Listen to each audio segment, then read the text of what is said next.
tu peux expliquer, ok, bah, une émotion, elle est là, ça arrive comme ça, elle est là pour ça, bon, etc. On n'est que sur de la théorie, on est sur du mental. Or, à un moment donné, il faut faire jouer le corps, surtout sur l'émotion. Une émotion, c'est le corps qui te parle. Donc, si tu fais pas jouer le corps pour intégrer l'émotion, pourquoi elle est là, qu'est-ce qu'elle me dit cette émotion, c'est quoi le besoin qu'il y a derrière, comment je vais arriver à la réguler. Souvent, on voit sur le net beaucoup gestion des émotions. Non, on gère sa maison, on gère son porte-monnaie, mais on ne gère pas ses émotions. On les régule. Et pour les réguler, il faut comprendre pourquoi elle est là. Il faut comprendre le besoin qu'il y a derrière. C'est pas mettre off. J'appuie pas sur le bouton off quand j'ai une émotion. Sinon, c'est la catastrophe. Elle va revenir encore plus forte et encore plus forte. Ça, on leur dit qu'il faut pas le faire. Donc, c'est la réguler. Et pour la réguler, ça veut dire qu'il faut être confronté à son émotion. Donc, alors, en coaching, je le traite chez aussi un dirigeant régional qui, pour lui, les émotions, il ne fallait pas que ça interagisse dans l'univers professionnel. Parce que c'était signe de faiblesse. Comme souvent on l'entend. Et il ne savait pas du tout. Quoi. À la fin de la journée, je lui demande, tiens, comment tu te sens ? Il était incapable d'exprimer comment il se sentait. Donc, j'ai travaillé là-dessus avec lui.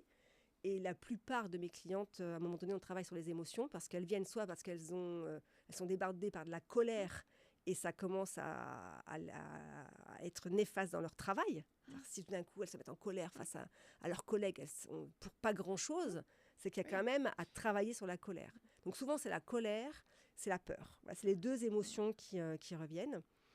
Donc en coaching, ce que je leur propose déjà pour repérer, elles n'arrivent même pas à repérer les émotions. Donc, elles tiennent un petit tableau. Je leur propose de tenir un petit tableau sur, à chaque fois qu'il y a une émotion un peu forte qui arrive, soit je le fais à l'instant T, soit je le fais plus tard le soir quand je rentre chez moi, pendant le transport. Quoi. C'est avoir à chacun le temps le plus juste dans sa manière de fonctionner. Quelle émotion la nommer. C'était quoi comme émotion ? Qu'est-ce que j'ai ressenti ? C'était où dans mon corps ? C'était dans ma tête, j'avais le cœur serré, j'avais les mains moites, j'avais les jambes qui flageolent. Voilà. Comment je me sens ? Qu'est-ce que je ressens ? Je la nomme. Je suis triste, je suis en colère, je suis agacée, quoi. Peu importe, je nomme. Et j'écris le contexte. Comment ça s'est passé ? Pourquoi elle s'est déclenchée ? Et dernière phase, c'est quoi le besoin ? De quoi j'ai besoin ? De quoi j'avais besoin à ce moment-là ? J'avais besoin de m'exprimer, j'avais besoin de partir, j'avais besoin de m'isoler, j'avais besoin de pleurer, j'avais besoin qu'on me cajole. Voilà, de mettre un besoin. Première étape. Déjà, ça permet juste de se recentrer sur soi, de comprendre ce qui se passe. Et puis après, ce que j'utilise, peut-être que tu peux aussi l'utiliser, j'utilise en fait, quand on est vraiment débordé par son émotion, j'utilise une roue des émotions. Oui, on vous l'avez aussi, avec différents niveaux. Je me sens, je retiens, je me sens, je me sens, je ressens, j'ai besoin, j'agis. Parce que derrière une émotion, il faut agir. Et quand on a une émotion forte et qu'on se sent un peu débordé, on a notre petite roue et puis on essaie de poser des mots, tout simplement. Ça permet juste de se dire, ok, je t'entends. Je t'entends, je t'ai écouté. Je t'ai pas effacé, j'ai pas mis off. Ok, je t'entends. Et même, je vais plus loin, j'essaie de comprendre ce que tu veux me dire. Tout à fait. Et une fois qu'on a fait ça, déjà, on peut descendre d'un cran. Après, il y a plein de techniques, vous devez certainement les utiliser, la méthode Tipeee. La grille de Beck. Voilà, il y a plein de techniques pour, sur l'instant T, réguler cette émotion-là. Et pour la travailler, il n'y a rien de mieux que de se mettre en situation, en fait. C'est comme les soft skills. Il n'y a rien de mieux, ou les compétences psychosociales, il n'y a rien de mieux que d'être en situation pour soit soi-même s'auto-évaluer, soit être évalué par le groupe. Ça, c'est très intéressant aussi. En tout cas, qui est un effet miroir entre soi et l'autre et vivre la chose. C'est comme ça qu'on arrive à l'intégrer complètement. Voilà, je sais plus, du coup, on a fait plein de digressions. C'était sur les 3 exemples. On était sur les 3 exemples. Donc voilà, le 3e exemple... alors, c'est sûr qu'on ne peut pas emmener en voyage... je ne peux pas emmener mes 80 étudiants. Voilà, ça va être compliqué. Mais ce n'est pas pour rien non plus que... ça peut être des journées d'intégration, ça peut être transposé sur une autre manière de faire. Mais en tout cas, c'est être ensemble et apprendre ensemble. C'est l'idée de l'immersion. Et puis sortir de ses habitudes, surtout chez les étudiants qui sont tellement formatés, c'est sortir de ce formatage-là pour comprendre, voir qu'il y a des chemins du possible qui s'installent. Cette année, on l'a fait. On a fait une journée au salon infirmier Mhm. et on les a vus autrement. Enfin, même Ouais. eux nous ont vus Ouais. autrement et il y a des liens qui se sont créés différents. C'était assez intéressant. Et même pourquoi pas, moi je le fais des fois quand c'est possible, des fois quand je vois que voilà, le groupe, on sort. Je vais faire la formation dehors. Oui. Nous, on ne s'autorise pas, mais on pourrait, hein, franchement. Je l'ai fait avec des cadres, je l'ai fait dans des entreprises. Voilà, quand je sens que ça va être le truc de plus, je dis pas qu'on va passer toute la journée dehors, Oui, mais allez, je fais hop, on y va, Un on petit sort, tour, on sort dehors, et puis voilà, on utilise la nature. Il se crée des oui, nouvelles se mettre en choses. mouvement. Oui, Déjà, rien que de se exactement. mettre en Ouais. mouvement, ça permet des fois de... Je les ai fait sortir dans le couloir. Je me souviens dans une entreprise, on était tout le monde il n'y avait pas de silence, etc. Et je leur ai dit, bon, on va faire une capsule de remise en dynamique, là, dans le couloir, et puis je leur ai fait faire des trucs, ça criait dans tous les sens. Les gens ils sortaient de leur bureau, comme ça. On pouvait faire des quiz, alors pour changer un peu, des fois on les met chacun d'un côté, on met un truc au milieu, il faut aller chercher pour pouvoir parler, prendre la parole. Voilà. Ouais, ça permet voilà. de mettre en mouvement, exactement. d'ancrer quand même des connaissances, parce il faut réfléchir, Bien il y a sûr. des questionnements, mais ça permet vraiment des choses nouvelles, différentes. Oui, on va ouais. dire. Alors, un peu le rôle du formateur, la posture du Ouais. formateur, dans cette acquisition des compétences psychosociales par les étudiants, quelle doit être la posture du formateur? Je dirais même de manière générale. Oui. On n'est plus dans la posture du sachant, en fait. Ouais. Pendant très longtemps, le formateur, l'enseignant, on en a encore beaucoup, mais voilà, je suis la personne qui sait et je délivre mon savoir. Ça marche plus, et plus, ça correspond plus aux attentes et aux besoins, aux exigences qu'on a aujourd'hui. Donc moi, j'aime beaucoup dire que aujourd'hui, le formateur ou l'accompagnant, il est facilitateur. Il est facilitateur de l'intelligence collective. C'est-à-dire qu'on redonne au groupe le pouvoir. Ils ont le pouvoir le pouvoir d'apprendre, le pouvoir d'utiliser l'intelligence collective. Aujourd'hui, le savoir, on l'a avec un clic, on a le savoir. Avant, il fallait aller... je me souviens, quand j'étais jeune, j'allais... Il n'y avait pas Internet. Voilà, il n'y avait pas Internet, donc on allait à la bibliothèque. Ouais. On ouvrait les encyclopédies et on faisait de la recherche pour pouvoir avoir des réponses à nos questions. Aujourd'hui, en 2-3 clics, on arrive à avoir plein de choses. Donc, c'est pas là où, en tant que formateur, on aura une plus-value.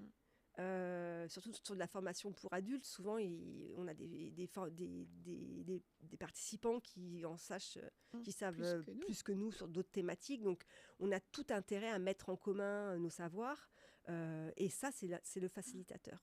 Ça veut dire que à la rigueur, on apprend en asynchrone, et quand on est ensemble en présentiel, et ben on va faire, on va mettre en commun, on va tester, on va répondre, et c'est là où on a une plus-value. C'est vraiment cette posture-là. Ce serait vraiment la mise en avant des ateliers, Exactement. leur laisser plus de temps de travail personnel, et après être dans la pratique. Voilà, plus que c'est ça. Ouais.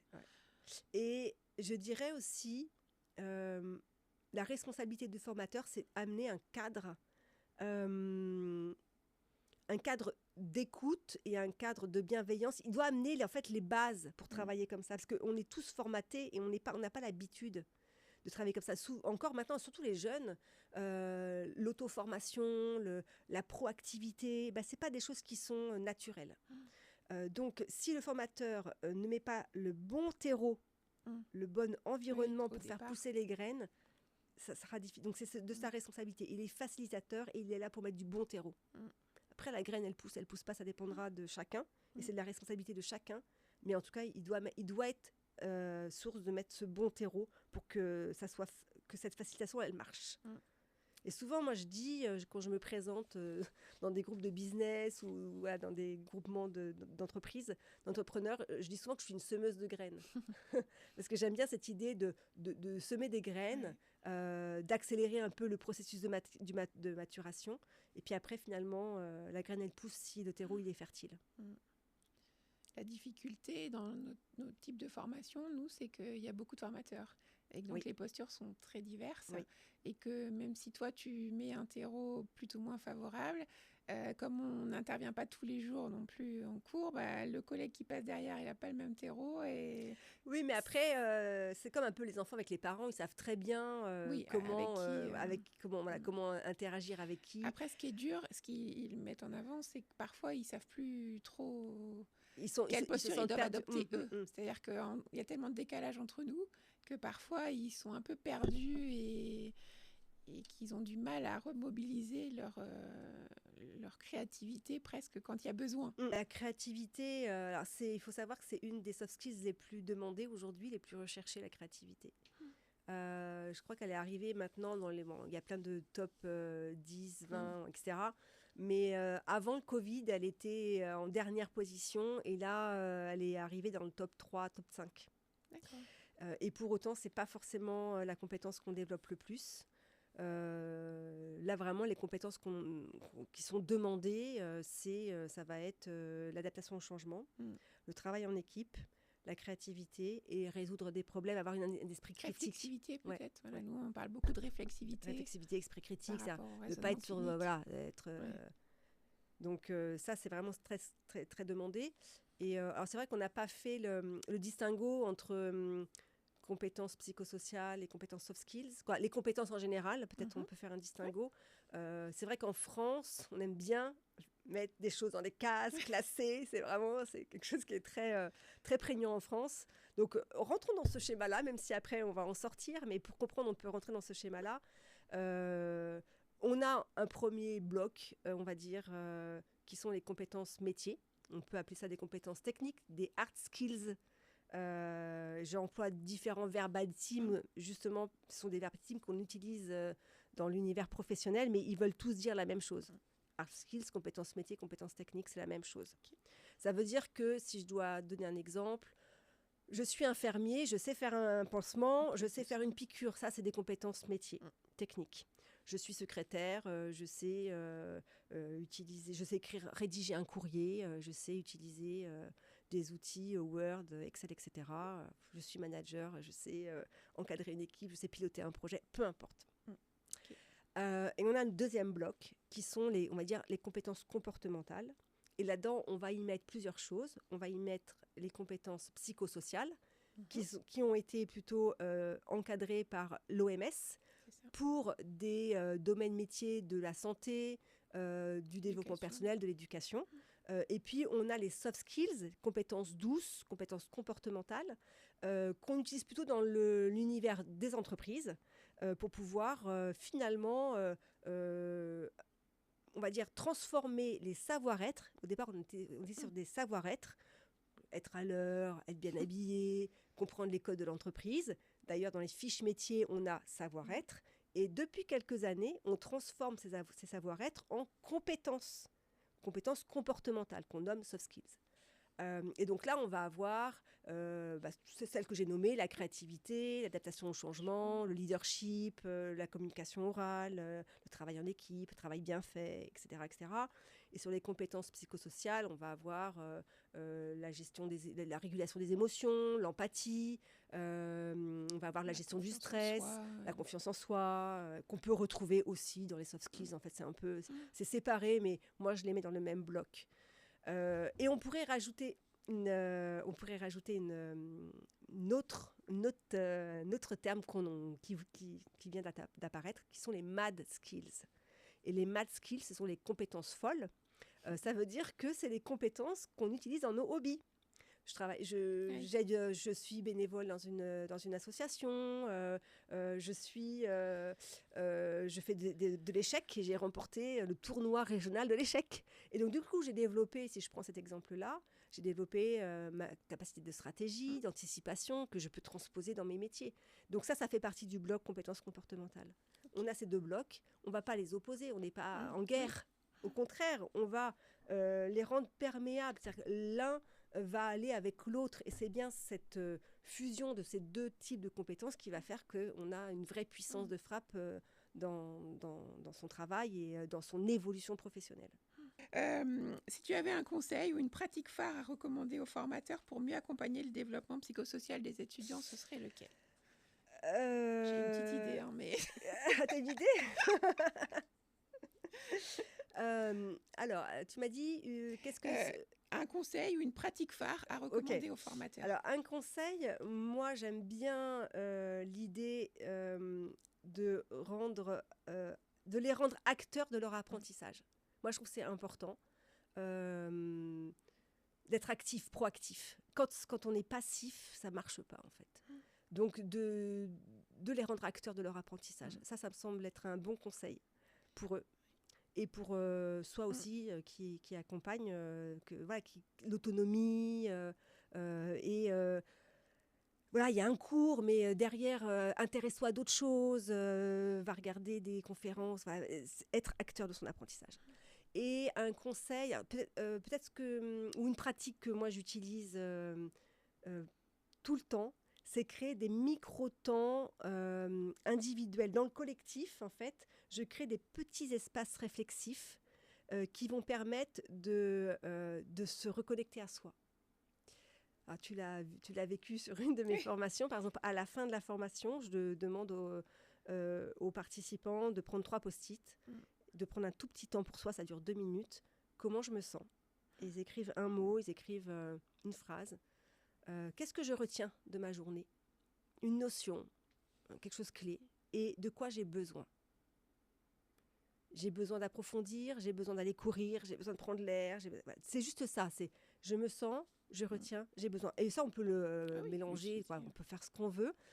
Et toujours à ce petit temps-là, je peux finir aussi avec un plan d'action ou des questions que j'utilise en coaching, mais je peux aussi les utiliser en formation. Des questions qui vont permettre de s'interroger sur soi, ce que j'ai appris et qu'est-ce que je vais en faire pour transposer, en fait, pour se projeter. C'est des petits temps réflexifs individuels.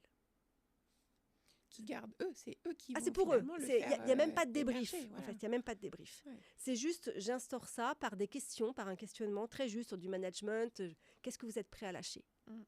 C'est des petites phrases, de rien. Mais je suis prêt à lâcher quoi ? Mon besoin de contrôle, mon goût du pouvoir. Enfin, si je veux m'embarquer dans manager avec l'intelligence collective, je suis prêt à lâcher quoi ? C'est juste une question. Mais derrière, il y a un temps de réflexion qu'on amorce en formation ou en coaching. Et puis, s'ils ont envie, ils continueront à réfléchir un petit peu plus tard. Voilà, ça serait mon petit conseil. Ok, merci beaucoup. Merci Sandra, avec plaisir. Cet échange très riche.